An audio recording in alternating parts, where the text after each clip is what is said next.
мавзӯи муҳоҷиратро идома медиҳам. Як гузориши наве мавзӯи муҳоҷирати занони сокини Қирғизистон ва Тоҷикистон ба хориҷаро таҳқиқ кардааст.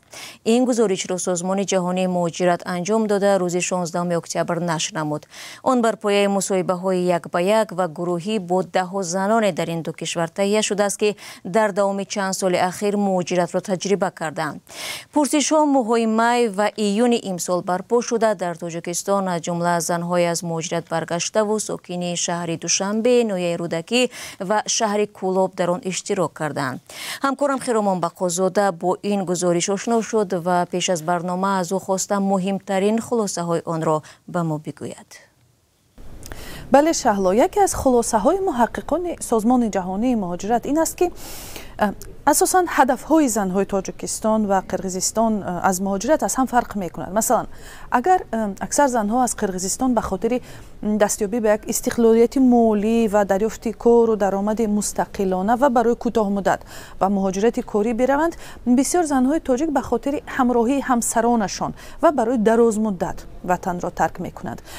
барои ҳар ду гурӯҳ Русия макони асосии муҳоҷират аст ва аз 43 то 55% муҳоҷирон аз Тоҷикистон ва Қирғизистон занҳо буданд. гузориш мегӯяд ҳарчанд муҳоҷирати корӣ ба Русия баъди шурӯи ҷанг дар Украина ва ҳамла ба толори консертии Крокус дар Москав моҳи марти соли гузашта назар ба гузаштаҳо хатарноктар шуда аст, занон аз Тоҷикистон ба вижа аз рӯстоҳо бо вуҷуди монеаҳое дар ҷомеаи мардсолорашон боз ҳам ба муҳоҷират мераванд.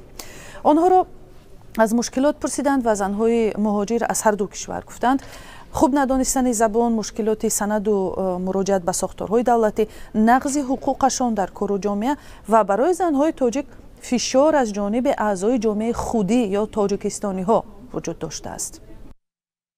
Хиромон, оё дар бораи даромади пулии занҳо ҳам пурсида шудааст? ин яке аз паҳлӯҳои муҳими гузоришаш. Шаҳло 65% занони қирғизистонӣ ва 74% занҳои тоҷикистонӣ гуфтанд, ки ба хонаводаҳояшон аз муҳоҷират пул мефиристанд ва дар бисёр оилаҳо пулҳои онҳо даромади асосӣ ба шумор меравад.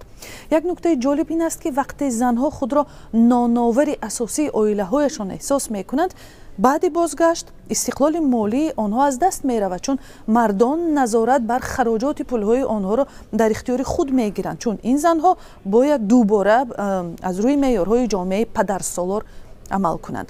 масалан, занҳои тоҷик гуфтанд, ки аз маҷбурӣ ва ҳамчун як фидокории шахсии онҳо роҳи муҳоҷиратро интихоб мекунанд, дар ҳоле ки бисёр занҳо аз Қирғизистон гуфтанд муҳоҷират ба онҳо имконияти рушд ва истиқлоли шахсии корӣ ва фардиро фароҳам мекунад.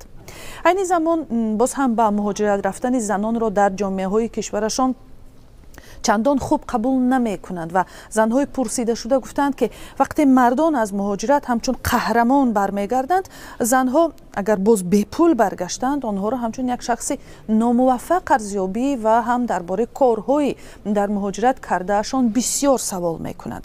ва ниҳоят як тафовути дигар ин аст, ки аксар муҳоҷирони зан ва мард аз Тоҷикистон гуфтанд, ки мехоҳанд ба муҳоҷират пайваста рафту омад кунанд ва муҳоҷирони қирғиз гуфтанд, ки мехоҳанд дар ватан бимонанд.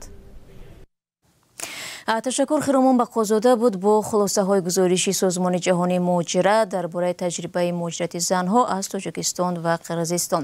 агар ин мавзӯъ шуморо ба андешае водор кард ё назаре мехоҳед баён кунед аз он, лутфан зери ин барнома нависед ва ҳам шакли муфассали гузоришро аз сомонаи озодӣ.орг бихонед. салом, агар хату хабар мехоҳед мо дорем. навиди бомдодӣ, сархати хабарҳо, ахбори Тоҷикистон ва ҷаҳон, гузоришҳо ва таҳлилҳо. чӣ мегузарад ва чаро? донистан фаҳмидан аст. замима ё апи моро бигиред.